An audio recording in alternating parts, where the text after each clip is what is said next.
Selamat sore kakak-kakak semuanya. Nah, hari ini saya akan bawakan cerita yang ketiga. Cerita ini berjudul Mencuri karena alasan apapun adalah salah, tidak dibenarkan. Itu judul ceritanya. Nah, cerita ini seperti apa? Cerita ini bergambar, jadi kakak-kakak bisa saksikan gimana cara berceritanya. Langsung saja kita saksikan ya. Selamat sore adik-adik semuanya. Apa kabarnya hari ini? Baik semua ya. Nah, hari ini yuk semua dengar cerita, kita main tebak-tebakan dulu. Dia ini adalah seekor hewan. Dia pandai melompat. Wih. Kan, tunggu dulu. Dia pandai melompat, dia sukanya makannya buah-buahan atau biji-bijian. Terus dia kalau jalannya sedang begini. Kan apa tuh? Ada yang tahu nggak? Nggak tahu? Coba masukkan ditunjukin ya. Ada yang bisa tebak nggak kira-kira? Tara, ada yang bisa tebak nih hewan apa? Kayak kelinci. Kayak kelinci, bukan dong. Kalian pernah dengar yang namanya tupai? Nah, ini dia tupai. Memang sih kok dilihat-lihat memang kayak kelinci. Giginya 2 biji lagi di depan, ya kan? Nah, hari ini kakak akan bawakan cerita ini. Adik pernah nggak lihat tupai? Masih kak, tapi jarang. Pasti pernahnya lihat di TV kan? Iya, karena di Pontianak hampir nggak ada sih tupai. Tapi kok di kampung Kak Andi banyak tupai. Karena masih banyak hutannya. Wah, tupainya berbagai macam jenis. Nah, hari ini Kak Andi akan bawakan cerita tentang si tupai ini. Tupai ini namanya si Tutu. Nah, si Tutu ini tinggal di sebuah kota yang besar. Di mana pusat di mana teman-temannya banyak sekali di situ. Banyak teman-teman dan semua jenis tupai ada di situ. Nah, termasuk si Tutu. Nah, si Tutu ini badannya keren, tegap, bulunya, lihat nih, mengkilap sambil dia duduk santai. Aduh, mantap. Begitu adik-adik. Wih, asik sekali ya dia ya. Senang sekali sambil ketawa-ketawa. Iya, enaknya hidupku, dia bilang gitu. Nah, ini si Tutu. Nah, tapi di balik itu semua ada hal yang kurang bagus adik. Tahu nggak apa? Rupanya si Tutu ini memiliki sebuah kebiasaan yang kurang baik, yaitu mencuri dan malas yang selalu dia sembunyikan. Bahkan semua orang hampir nggak tahu. Itu baik nggak kira-kira? Nggak baik kan?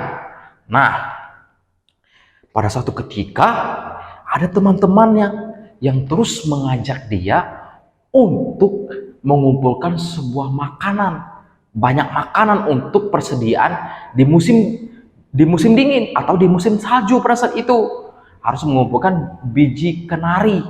Wah, yang lain bilang begini, Tutu, ayo kita kerja yuk, ambil biji kenari, soalnya itu akan cadang makan kita nanti pada musim dingin. Dia bilang begitu. Ah, malas, kan masih ada hari esok. Wah, si Tutu dengan sombongnya dibilang begitu adik. Dia terus apa? Terus nggak mau mendengarkan teman-temannya. Lalu teman-temannya bilang begini, nggak boleh malas, kamu harus kumpulkan, nanti pada musim dingin kamu nggak bisa loh nanti makan, nggak dapat makan, gimana? Tenang aja, kata si Tutu, masih ada hari esok, masih bisa kok, tenang aja. Wah, si Tutu lihat nih, apa yang dia lakukan, dia hanya berjemur. Aduh, enaknya aku berjemur, kata si Tutu. Wah, dia sambil tidur telentang begini adik, dia enak berjemur. Pada suatu ketika ada masalah yang terjadi adik. Tahu nggak masalahnya apa? Nah, masalah itu terjadi karena ada badai salju yang begitu besar. Nah, dan pada musim ini juga salju itu awal datangnya. Wah, tanpa diduga, tanpa terpikir oleh si Tutu.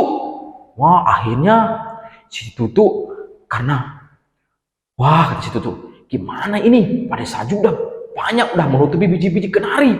Pohon-pohon juga semua udah ditutup oleh salju. Gimana dong? Aku udah punya makanan. Aku harus gimana nih? Gini aja. Kan kemarin si Papai ada mengumpulkan banyak makanan tuh, biji kenari. Kalau gitu, atau aku ambil aja biji kenarinya. Wah, si Tutu pun mempunyai ide, tapi idenya nggak bagus, nggak baik. Dia mencuri adik.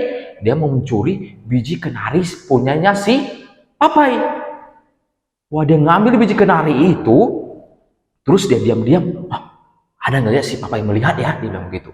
Akhirnya dia ambil diam-diam. Ketika dia ambil, dia sambil makannya, dia makan. Sampai udah penuh sini. Dia perhatiin ini. Kayak mau dia. Akhirnya dia ketahuan si papai. Apa yang kamu lakukan? Aku nggak percaya, kata si papai. Dia ketahuan si papai. Akhirnya karena mulutnya udah penuh, dia susah, dia mangap-mangap ngomong adik-adik. Dia saking takutnya. Aduh, si Tutu, coba kalau kamu minta dengan baik dan bagus, pasti aku akan kasih. Tapi kenapa kamu harus mencuri punyaku? Bilang begitu adik-adik.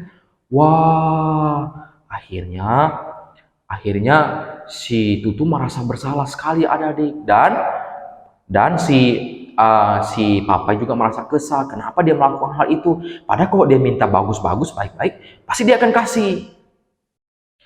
Akhirnya adik-adik tahu nggak? Si Tutu merasa bersalah kepada si papai karena apa yang sudah dia lakukan. Dia mencuri buahnya, biji kenarinya si papai.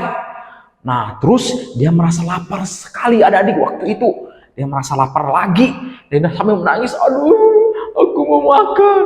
Tapi semuanya udah ditutup saja. Aku gimana? Aku nggak bisa makan. Nggak ada makan di sini. Aku harus gimana untuk aku nggak lapar? Dia bilang gitu. Dia terus menangis adik-adik. Dia bingung dia harus gimana. Tapi tahu nggak apa yang dia lakukan? Dia terus diam-diam dia berpikir, bagaimana kalau aku ambil aja punya nenekku? Tuh itu kan punya nenekku, nggak apa-apa aku kalau aku ambil beberapa aja untuk aku makan biar aku bisa kenyang. Hari ini aku lapar sekali, dia bilang begitu. Akhirnya dia melakukan hal itu. Dia mencuri, dia diam-diam ada di dia. Kayak nenekku nggak bisa lihat nih. Aku ambil aja. Dia diam-diam. Dia terus menangkap dan ini dia. Akhirnya dia mengambil biji kenari neneknya. Wah, neneknya terbangun pada waktu itu. Dia nelpon seorang polisi. Pak polisi, ada seorang penyusup ini, ada seorang pencuri datang ke rumahku, cepat kau tangkap.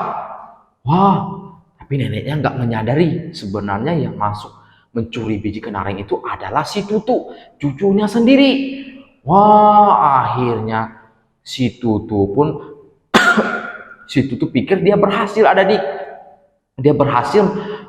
dia berhasil mengambil biji kenari neneknya.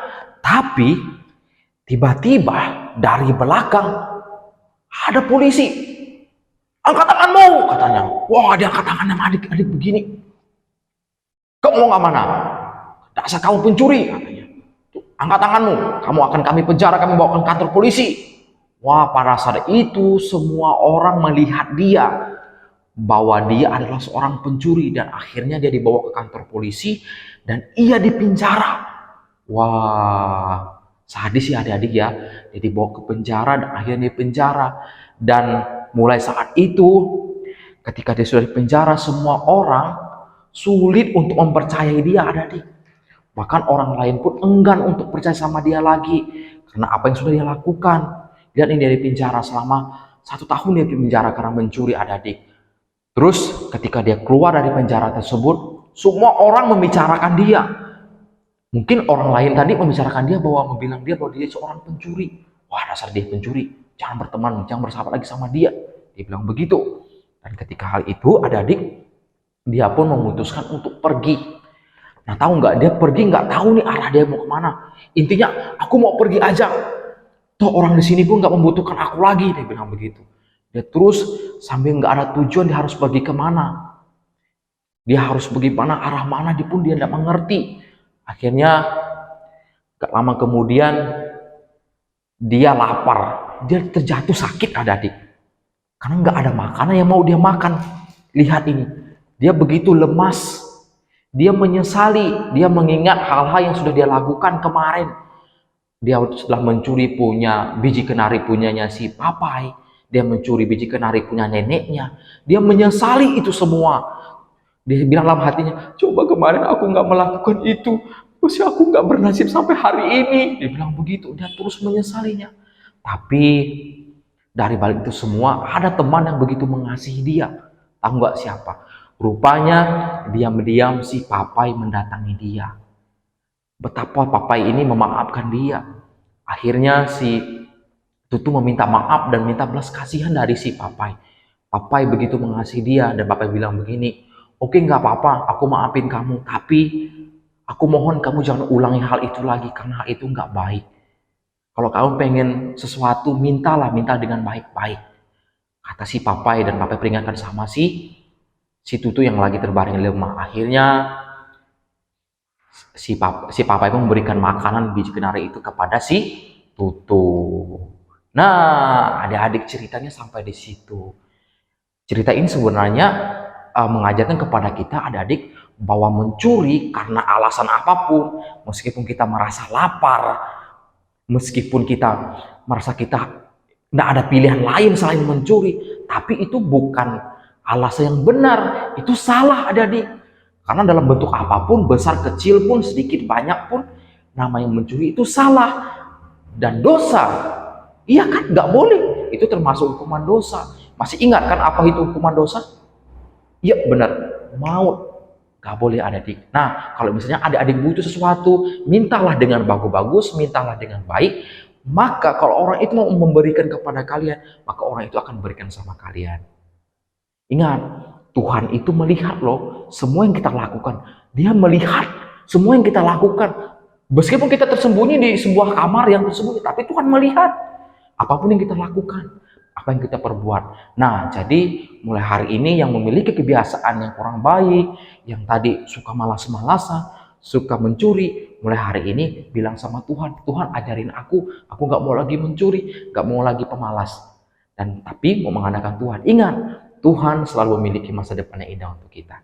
Demikian ceritanya, Tuhan berkati.